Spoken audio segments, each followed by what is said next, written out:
Hello everyone, my name is Mingyu.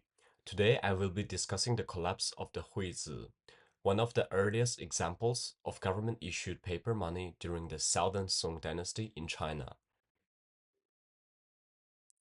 The Huizi was first introduced in 1160, marking a major step forward in financial innovation. It was the official paper currency of the Southern Song government and had the largest issuance volume among all notes at the time. Printed using three-color woodblock techniques, the huizi was both artistic and secure, and the government actively promoted its use to replace heavy copper coins, especially in trade and taxation. To maintain trust, it was initially backed by 28,000 guan of copper coins, linking it to real value. This made the huizi an early experiment in state-managed fiat money centuries before modern currencies. The huizi appeared when the Southern Song dynasty faced a shortage of copper coins caused by rising military costs and the high expense of mining and transport.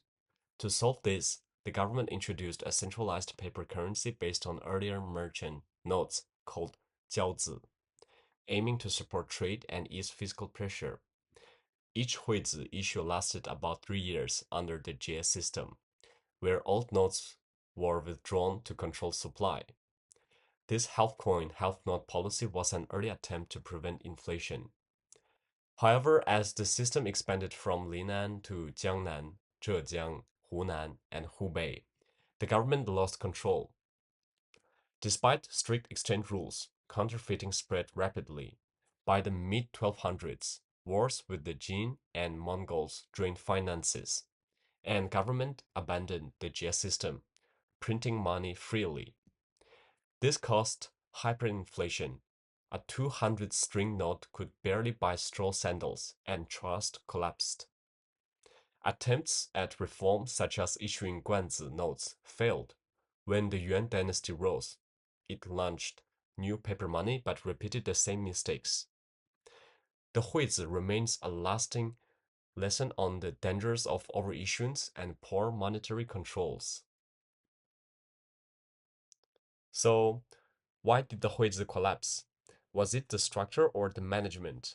In my view, it was both. Structurally, the huizi was a fiat currency. It had no intrinsic value or metal backing. It relied solely on public trust. This made it inherently fragile. However, the key cause was mismanagement. Initially, the Song government system of 3-year issuance and copper reserves provided stability. But once fiscal pressures increased, those safeguards were abandoned. With no effective limits on printing, the currency's value collapsed. In short, the huizi's fiat design created vulnerability, while poor management accelerated its downfall.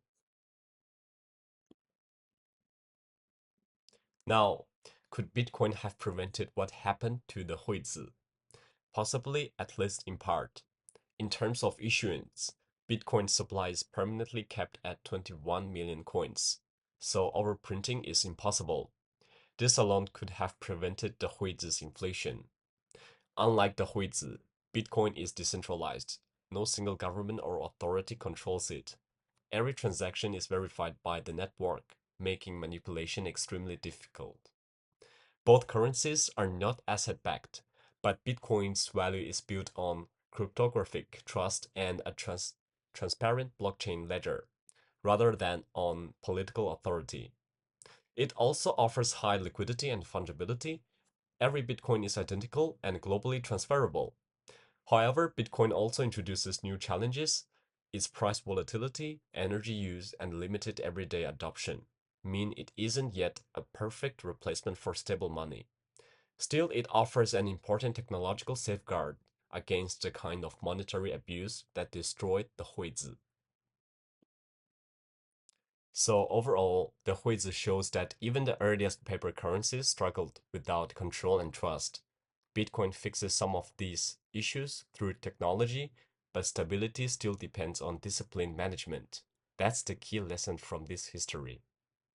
Thank you for listening.